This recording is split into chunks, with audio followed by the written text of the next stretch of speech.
As photographers, we're always looking for ways to improve our craft. One of the most important techniques you can use to improve your own photography has to do with the power of leading lines. Imagine capturing breathtaking photos that draw the viewer's eyes, creates depth and dimension, and tells a compelling visual story. With leading lines, you can achieve just that. Whether you're a beginner or have some photography experience, this video will equip you with the knowledge and techniques to elevate your photos and create images that truly stand out. So join me on this journey and let's explore the power of leading lines in photography.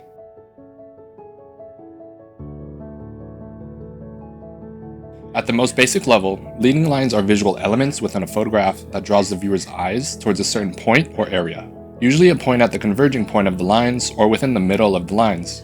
Leading lines are one of many photography composition techniques and can consist of anything from roads, train tracks, rivers, trees, rails, stairs, etc. When people think of leading lines, they often think of two lines, but leading lines can also just consist of one line. And I guess in this case, it would just be a leading line.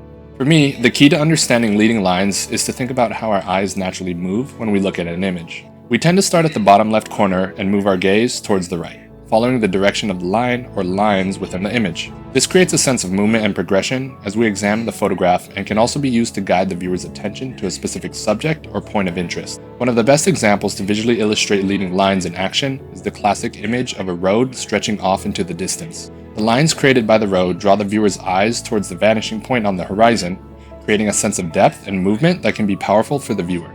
Leading lines, however, can be found in all kinds of settings, not just on roads or paths. Leading lines can also be created by the shapes of buildings, patterns in nature, or the angles of a staircase. Ultimately, the key to using leading lines effectively is to experiment and explore. Try different angles and perspectives, and look for lines that lead the eye toward your intended focal point or subject. After you've experimented with them for a while, you'll be noticing leading lines all around you.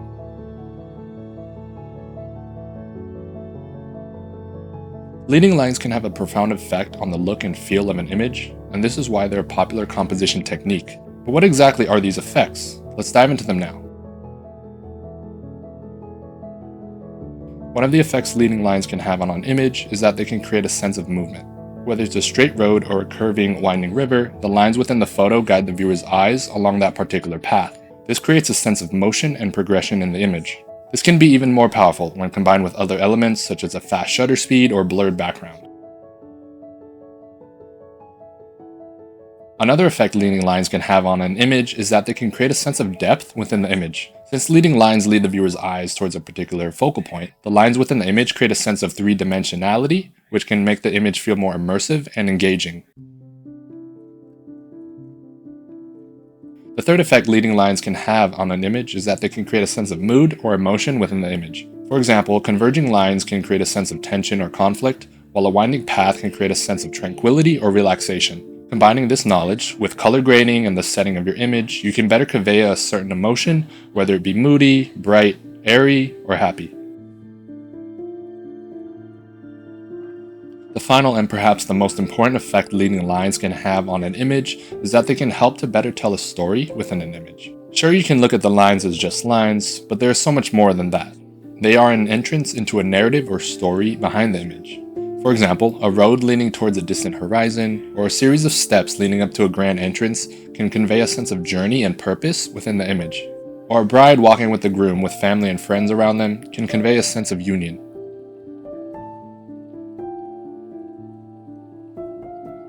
All in all, a photographer would want to use leading lines to either convey a sense of movement, depth, emotion, or create a story within the image. Leading lines are one of many composition techniques that photographers should have under their tool belt when the situation calls for it.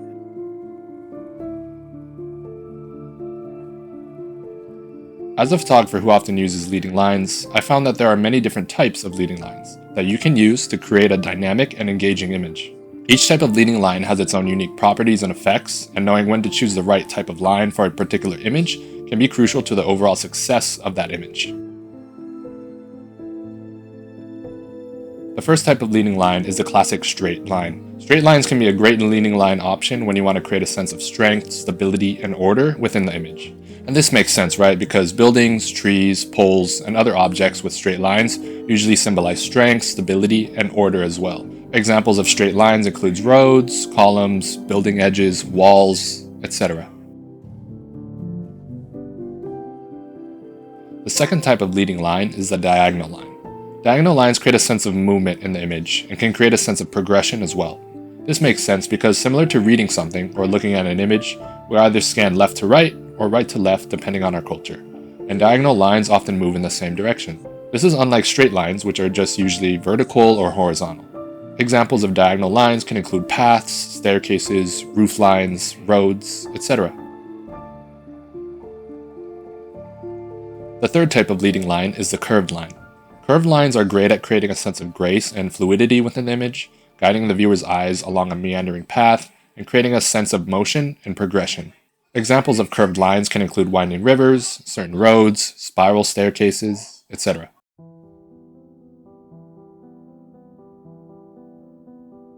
As a photographer who loves leading lines, I've learned that the key to effectively using leading lines in your photographs is to incorporate careful consideration and thoughtful composition. Here are some tips I used in order to incorporate leading lines into my images that I believe you will find helpful as well. The first step in order to incorporate leading lines into your images is to first identify any leading lines in your immediate setting. You'll want to look for natural or man-made elements in your scene that can serve as leading lines, such as streets, rails, trees, roads, cars, buildings, etc. As mentioned earlier, don't just look for straight lines. Also be sure to look at diagonal lines, curved lines, or even abstract forms of lines that are created by tonal contrast of light and shadow. So when you're out and about, look for leading line opportunities. For example, while walking around, I noticed this bridge, which would be a great spot to capture some leading lines.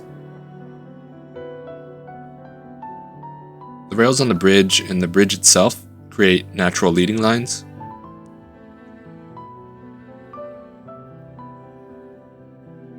Over the bridge, I also noticed some curved leading lines with the road.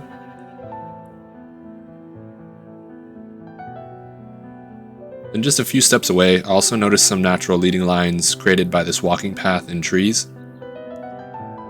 This just shows that once you are aware of leading lines, you can start to notice these leading line patterns all around you that you could leverage out on a photo session.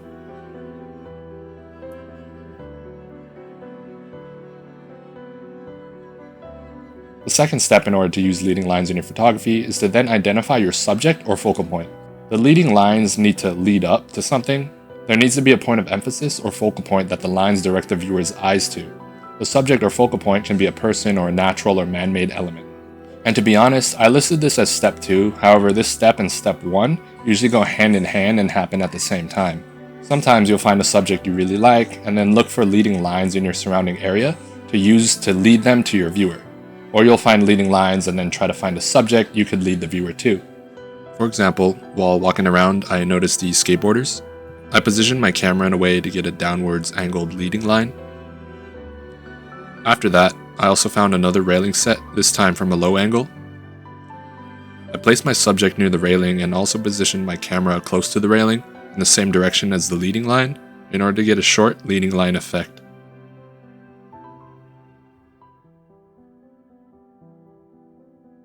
The third step to using leading lines is to consider the direction of the lines. Take note of which direction the leading lines are pointing and how they can guide the viewer's eyes to your intended focal point. As we discussed earlier, different types of lines can evoke different emotions or create different visual effects, so you'll want to choose the best type of line that best suits the mood or story you're trying to convey with your overall image. For example, if you're trying to convey a story of solidarity and power with a traditional male portrait photo shoot, then perhaps you'll opt for straight lines. If you're trying to create a mysterious mood, then perhaps you'll opt for curved lines.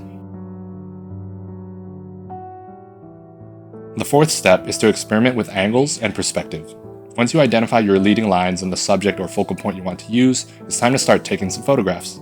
When you're photographing, try shooting from different angles and perspectives to see how the leading lines interact with other elements in the scene and how they can better convey or detract from the story or mood you're trying to portray in your image. For example, you can photograph from a low angle to emphasize the height of vertical straight lines, which will also make the subject look more powerful.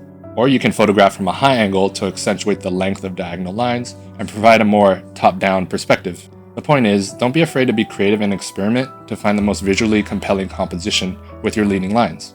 Usually, when I'm photographing leading lines, I'll take images in all the angles, from a standing position, squatting position, sitting position, and sometimes from a prone position, just to see and play with all the different angles to see how they look. For example, going back to the bridge, I adjust my tripod in all three positions to be in line with the railing, be above the railing, and to be below the railing to show what it would look like from a standing position, a crouching position, and a prone position. It's a subtle difference, but does affect the perspective and impact of the image. And depending on what style you're going for, one may be more suitable than the other. Here's some more examples. Here's a photo I took from laying on the ground. Here's one where I'm more straight on crouching so I could get eye level with the subject. And of course, the footage I got of the skateboarders was me standing with a very top-down perspective.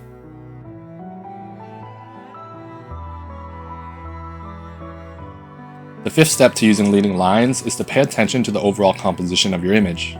Leading lines are just one of many photography composition techniques, so you'll want to keep in mind how the leading lines interact with other elements such as the rule of thirds, balance, and framing.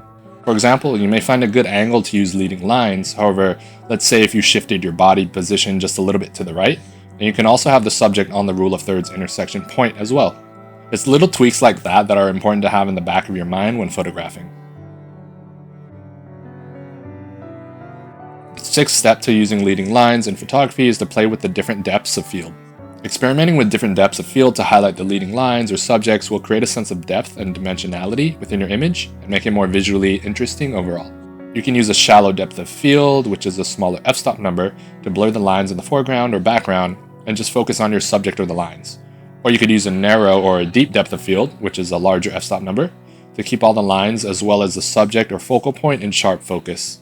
Whether you want to use one over the other is your personal choice.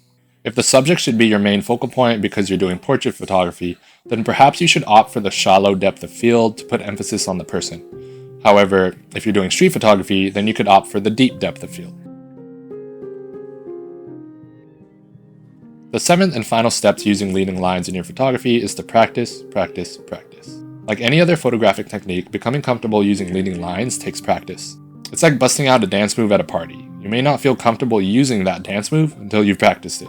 Well, the same goes for any other skill or technique. If you're going to practice leading lines, go out on a photography session and explicitly tell yourself to focus on leading lines, so you can be consciously active in the scene, looking for leading line opportunities. Once you feel comfortable with leading lines, then it will be another technique in your photographer's tool belt.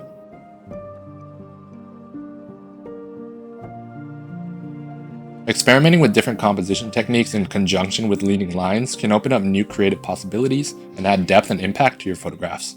We touched a bit on this in the previous section, but I wanted to dedicate a whole other section to other composition techniques you could use with leading lines.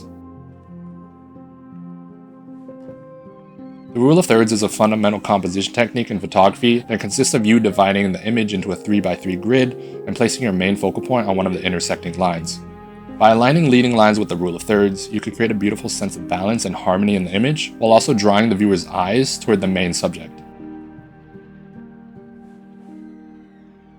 Framing is another technique that uses elements within the scene to create a natural frame around your subject or focal point. The beautiful thing about leading lines is that you can often use them as part of the framing and even create a frame within a frame.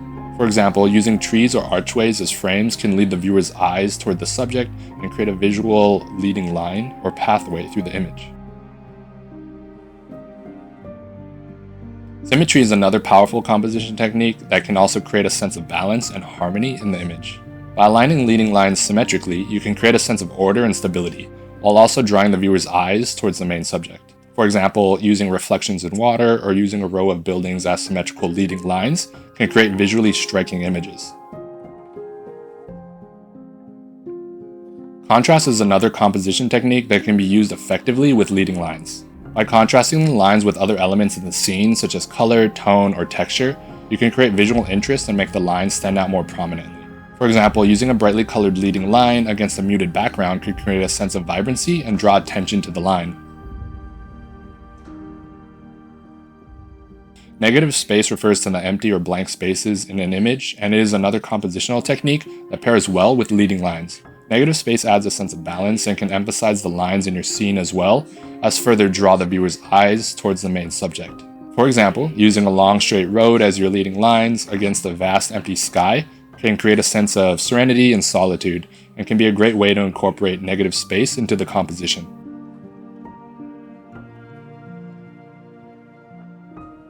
After you've taken their photos, it's time to take them into post-production to further enhance the impact of your leading lines in your image. Here are some insights on how you can use post-processing techniques to further enhance the leading lines in your photographs. In case you were wondering, I use Adobe Lightroom for my post-production edits. One of the simplest ways to enhance leading lines in post-production is to simply adjust the contrast and saturation. Increasing the contrast ever so slightly will make your leading lines appear more prominent and defined. Adjusting the saturation can also make them stand out even more against the surrounding elements. The second post-production edit is to add cropping and framing. By adjusting the crop and frame of your image, you can further emphasize the direction and flow of the leading lines. I recommend experimenting with different cropping ratios and orientations and aspect ratios to find the composition that best enhances your leading lines, as well as the mood and story you're trying to convey with your image. Applying selective sharpening or clarity adjustments to the leading lines can also help them to make them appear more defined and crisp, further emphasizing their presence in the image. This can be especially effective when working with images that have softer or less defined leading lines, allowing you to bring out more details and make them stand out more.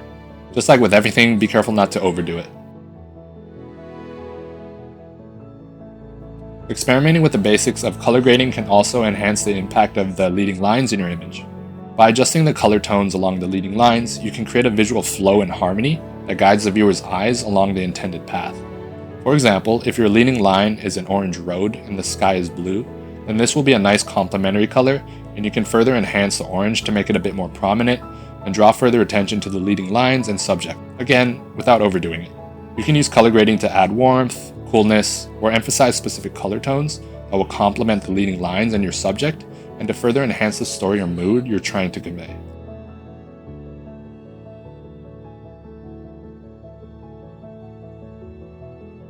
In conclusion, leading lines is a compositional technique that every photographer should have under their tool belt. But just like with any other compositional technique, it's easy to start using but hard to master, and even I'm still exploring different ways I can best use it in my images. So go out there and start practicing some leading lines, and use the tips I presented in this guide. Good luck and happy photographing.